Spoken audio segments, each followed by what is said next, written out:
ላይ ተነሽ። በፍጹም እሺ ካላሉኝ አልነሳም። አንቺ ተነሽ አልኩሽ እኮ። አልነሳም።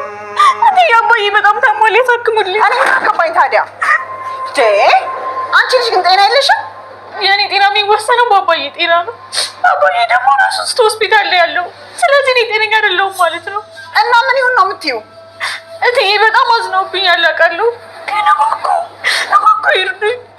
በቃኝ፣ የቻልኩትን ያህል ረዳሁሽ። እትዬ አቅሙ ይሄን ያህል ብቻ እንዳልሆነ አውቃለሁ። 200,000 ለእርሶ ምንም እንዳልሆነ አውቃለሁ። እባክዎ ይርዱኝ። 200,000 ለእኔ ቀላል ሆነም አልሆነም ለአንቺ የመስጠት ግዴታ ግን የለብም። እሱስ ትክክል ነው፣ ግን በቃ ይርዱኝ፣ አባዬን ያሳክሙልኝ። አሁን መቅለስ ብሱን ትተሽ የመጣሽበትን ብቻ ተናገር። በፈጣሪ ብለው እንዳትሽኝ የለመንኩት እኮ ነው። አንቺ ግን ከልጆቼ ጋር ልታጣይኝ ተነሳሽ። እውነት ሳትይዥ እውነት አለኛልሽ። እኔ ለምን እውነት ይሄን ያለ ርቃ እንደተቀበረች አላውቅም። ድጋሚ ሌላ ማስተባበያ። የሕክምና ውጤት ከተረጋገጠ በኋላ ወይዘሮ ሜላት ከዚህ በኋላ ለሃና የማወጣውን ሂሳብ አላወጣም በማለት እንግዲህ የኖላዊ ወይንም ደግሞ የሃና አባት የሕክምና ብር እንግዲህ እንዲያቆም አድርጋለች። በድርጅቱ እንዲታከም ነበር የፈለገችው፣ ግን ደግሞ አሁን ላይ ሙሉ በሙሉ አልፈልግም፣ እኔ አያገባኝም፣ እስካሁን ራሱ የከፈልኩት ይቆጨኛል በማለት እንግዲህ የሃና አባት የሚታከምበትን አስቆማለች። እንዲሁም ሃና እጅግ በጣም ነበር ያዘነችው። ምክንያቱም እንግዲህ አባቷ መድኃኒት ተሰጥቶ እንዲሁም ከህክምናው በኋላ ነው መንቃት የሚችለው ተብሎ፣ አሁን ላይ ግን የህክምናውን ማስኬድ አልቻልንም። ምክንያቱም አሁን ላይ ብር ወይንም ደግሞ በድርጅቱ ይታከማል የተባለው ነገር አቁሟል በማለት እንግዲህ ሲነገራት እጅግ በጣም ነበር የደነገጠችው። ስደነገጥ የደወለችው እንግዲህ ከአሴር ጋር ነበረ እና እፈልጋለሁ በማለት እንግዲህ አሴርም ወደ እሷ መጥቶ ነበረ። እሷም የሚሄድበት ቦታ አለኝ በማለት እንግዲህ እየሮጠች ወደ ወይዘሮ ሜላት ቤት ነበር የሄደችው። በፍጹም አንቺ ከሰው ላይ አትንበረከኪም፣ ለምን ሰው ትለምኛለሽ? በማለት እንግዲህ ያው አሴር ሊያስቆማት ችሎ ነበር፣ ግን ደግሞ ከአባዬ በላይ የሚበልጥብኝ ነገር የለም። እስከዛሬ ሰውን ለምኜ አላቅም፣ አሁን ግን ተንበርክኬም ቢሆን እለምናታለሁ በማለት እንግዲህ ወደ ወይዘሮ ሜላት ቤት ሄዳ ነበረ። እንዲሁም ተንበርክካ ለምናት ነበር፣ አባቴን አድኝልኝ በማለት እሷም እንግዲህ ገፍትራታለች። ሰላም ጤና ይስጥልኝ የቻናሌ ተከታታዮቼ ቤተሰቦቼ በያላችሁበት ሰላማችሁ ይብዛ። ለቤቴ አዲስ የሆናችሁ የደውል ምልክቱን በመጫን ቤተሰብ የሆኑ ነባር ቤተሰቦችም ስለምታበረታቱኝ እጅግ በጣም አመሰግናለሁ። እንግዲህ ኖላዊ ተከታታይ ድራማ በክፍል 51 ከች ብለዋል። በዛሬው ክፍል ላይ እጅግ በጣም የሚያሳዝን ነው። ምክንያቱም እንግዲህ ኖላዊ የሃንቾ አባት ሕክምናውን ማድረግ አይችሉም ከዚህ በኋላ በማለት እንግዲህ ያው ወይዘሮ ሜላት ለዶክተሩ ደውላ አሳውቃ ነበረ። እንግዲህ ዶክተሩም የተባለውን ነገር ትዕዛዙን ለሃና ሰጥቷል ማለት ነው። እንግዲህ ከተባለው በላይ ከመጠን በላይ እንግዲህ ብሩ ሊጨምር የቻለው እንግዲህ ወይዘሮ ባዩሽ ያደረገችው ሴራ እንዲሁም ደግሞ ሕክምናው እንዲቀየር አብሯት የሚሰራው ነው። እንግዲህ ዶክተሩ እንደዚህ አድርግ እጥፍ አድርገህ አንተም እኛም እንጠቀማለን በማለት እንግዲህ ያልታከመውን ወይንም ደግሞ የማያስፈልገውን ሕክምና ብር ጨምሮ እንዲያደርግ አድርጓል።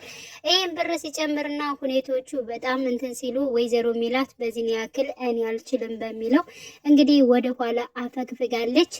ሃና እንግዲህ ተንበረካ አንቺን በጣም አምኜሽ ነበረ፣ እንግዲህ አባቴንም አሳልፌ ሰጥቼሽ ነበር፣ ግን ለምንድን ነው እባክሽን አባቴ ሊሞትብኝ ነው፣ እባክሽን በአንቺ እጅ ነውና አድኝልኝ፣ የሚደረገውን ሁሉ አድርጊልኝ እባክሽን በማለት እንግዲህ ጠይቃታለች።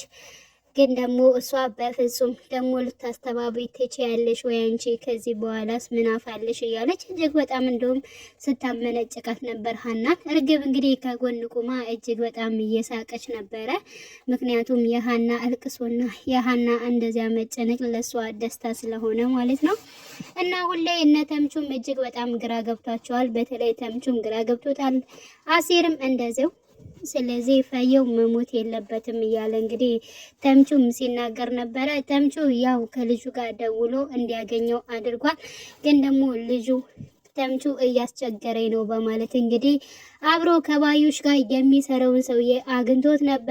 በፍጹም ከዚህ በኋላ ተምቹን እንድታገኙ አልፈልግም፣ ስልክህን አንጣ በማለት እንግዲህ ስልኩንም ተቀብሎት ነበር። ምክንያቱም ተምቹ ልጁን አግኝቶ ከቀጠቀጠው በኋላ 200 ሺህ ብር ከነሱ ተቀብለን ለኔ እንድሰጠኝ እፈልጋለሁ። ስለዚህ ፈየው መሞት የለባቸውም መዳን አለባቸው በፍጹም በማለት እንግዲህ ለልጁ እጅግ በጣም ያስጠነቅቀዋል። ከመተው ከደበደበው በኋላ እንግዲህ ካስፈራራው በኋላ ያንን ብር እንዲያመጣለት ያደርገዋል። እንዲሁም ሰላምዬ እናቷ ጋር ተጣልታለች። ምክንያቱም እንዴት ጨካኝ ብትሆኝ ነው እማዬ የሀናን አባት ተኝቶ እንደዚያ ታመው እያየሽ የሕክምናውን ነገር በድርጅቱ ስም የተደረገውን ነገር እንዴት ታቆሚያለሽ ብላ ጮሃባታለች። እንዲሁም ደግሞ እንግዲህ እርግብም ነበረች እናቴን እንዴት እንደዚህ ትናገሪያታለሽ በማለት እንግዲህ ሰላምዬን በጣም ብዙ ቃላቶችን እንግዲህ ወይዘሮ ሜላትን ተናግራ ነበር። ምክንያቱም ሀና እጅግ መልካም ልጅ እንደሆነች እንግዲህ ለቤቱ ብዙ ዋጋ እንደከፈለች እና ከነሱ ጋር ያላት የስነ ምግባር ሁኔታ በጣም እጅግ ደስ በሚል ሁኔታ ነበር። ስለዚህ ምናሴና እንዲሁም ሰላም ደግሞ ከጎኗ ናቸው እና የእናቷን ጸባይ እጅግ በጣም ሲቃወሙ ነበር። ያደረገችውን ነገር ሁሉ ልክ እንዳልሆነች እንግዲህ ሲነግሯት ነበረ። ያው እንግዲህ ወይዘሮ ሜላት ሰላምን በጥፊ ነበር ያጨውለቻት ማለት ነው። የእሷን ሀሳብ በፍጹም ልትቀበል አልቻለችም። እርግብን ነበር እንደውም ስሰማ የነበረችው። ምናሴም ስለ ሁኔታው ነገር ሰምቶ ነበር። የሰማው ግን ከእርግብ ነበር። እርግብ እያሽቃበጠች ትሁን ለማስመሰል ፈልጋ ይሁን ብቻ ግን ከእናቷ ጋር ሆና ሰላምን ስታስጨብጣት ነበረ። እንደገና ደግሞ አሁን ደግሞ ከምናሴ ጋር ሆና ደግሞ ሀና በጣም ምስኪን ልጅ ነች፣ እኔ ቢኖረኝ ራሱ ብር ሰጣታለሁ ትላለች ማለት ነው። ልጅነቷን የራሷን የቤተሰቦቿን ቀምታ ብር ሰጣታለሁ ትላለች፣ ደግሞ አታፍርም። ስለዚህ አሁን እርግብ ይብን ራሱ ለምናሴ መልካም ለመሆን ልክ እንደሱ ያሰበች ለመምሰል እየጀመረች ነው ማለት ነው። ምክንያቱም እናቴ በጣም አመናጭቃና በጣም ተቆጥታ ነው ከቤት ውስጥ ያስወጣቻት በማለት ብዙ ቃላቶች ስትነሷ ደግሞ ታሳዝናለች። አባቷ ደግሞ ታሞባታል፣ ሕክምና ነው ያለው እና በዚያን ደረጃ እናቴ ስትቆጣት እጅግ በጣም ነበር ያሳዘነችኝ። እኔ ቢኖረኝ ሰጣት ነበር እያለች የሆነ ነገር ስትቅለሰልስ ነበር ማለት ነው። እሷ ጥሩ ለማስመሰል እንጂ እኮ የሀና ስቃይና የሀና አሁን ላይ እንደዚህ መደረግ ሁኔቶቹ ሁሉ እሷ እጅግ በጣም ደስ እያላት ነው። ምክንያቱም ልጅነቷን ቤተሰቦቿን ሁሉ ነገሯን ቀምታ ስለሌላ ነገር ስታወራ ነበር። ምናሴም እንግዲህ ወይዘሮ ሜላትንም አናግሯት ነበር። እንዴት እንደዚህ ታደርጊያለሽ? መሆኑ ነው ልጄ አመመህ ወይ? ለምንድን ነው ከጧት ጀምረህ ራሱ እያዋራኸኝ አይደለም? ቀን ሙሉ አላዋራኸኝም እያለች እንግዲህ ልጇን ምናሴን ስጠይቀው ነበር። አይ ምንም አልሆንኩም፣ እኔ ብቻዬን መሆን ፈልጌ ነው እማዬ ተይኝ እያላት ማየትም አልፈለገም ነበረ እኮ። ምክንያት ምንድን ነው? አመመህ ወይ? ሐኪም ቤት ልውሰድህ በማለት እንግዲህ እናት ተጠይቃለች። ሐኪም ቤት የተኛ ሰውን ያላሳከምሽ እንዴት እኔ ልታሳክሚ ትችያለሽ? በማለት እንግዲህ ስለ ሀና አባትም አንስቶላት ነበር። እንዴት ነው ደግሞ ሂዳ ነገረች ወይ በማለት እንግዲህ ስትናገር ነበረ። ሾካካ ከምኔው ደረሰች እንዴት ነገረች በማለት እንግዲህ ሀናንም ስታጠፋ ነበረ።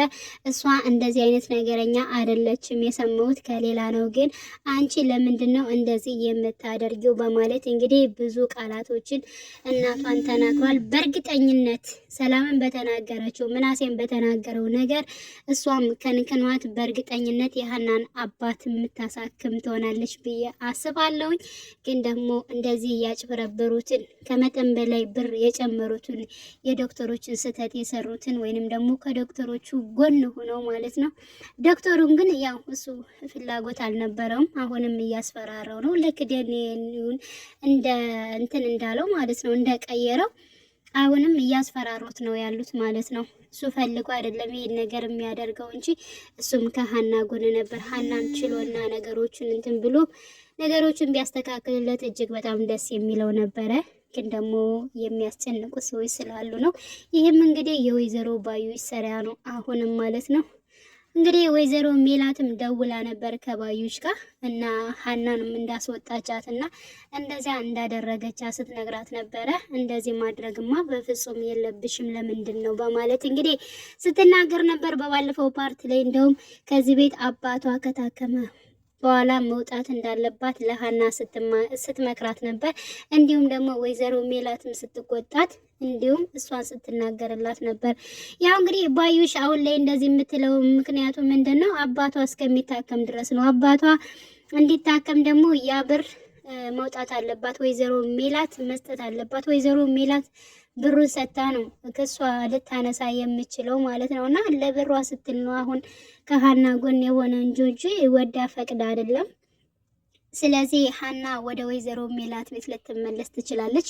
አባቷንም በእርግጠኝነት ያው ልታሳክመው ትችላለች ብዬ አስባለሁ። ወይዘሮ ሜላት እንግዲህ ያንን 100,000 ብር ከፍለው እንትን ይላሉ። ግን ደግሞ የሚበሉት የሚወስዱት ግን ያው ወይዘሮ ባዩሽና አጠገቦቿ ያሉት ናቸው፣ የሷ ድብራብሮች ማለት ነው።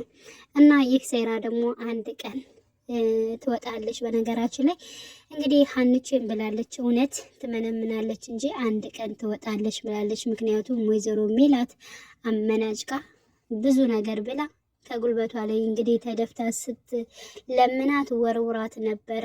ያ ሰዓት ደግሞ ይመጣል። ወይዘሮ ሜላት ከሀንቾ እግር ላይ ወድቃ የምትለምንበት ጊዜ ቅርብ ጊዜ ይሆናል ማለት ነው። እንዴት እንደዚህ እንትን ያለቻትን ልጇን እንዴት ነው በየትኛው ልቧ ነው ልትቀበላት የምችለው የሚለው ነገር እኔ በጣም እኔ ለወይዘሮ ሜላት ነው ማዝንላት። ሀንቼ በጣም አሁን ላይ ትወጣዋለች። አባቷም አይሞትም ይድናል። ብዙ እማወራው ነገር አለኝ ስትለኝ እጅግ በጣም ነበር እንትን ያለኝ እና ውድ የቻናሌ ቤተሰቦቼ በያላችሁበት ሰላማችሁ ይብዛልኝ። መልካም ጊዜ ተመኘውላችሁ።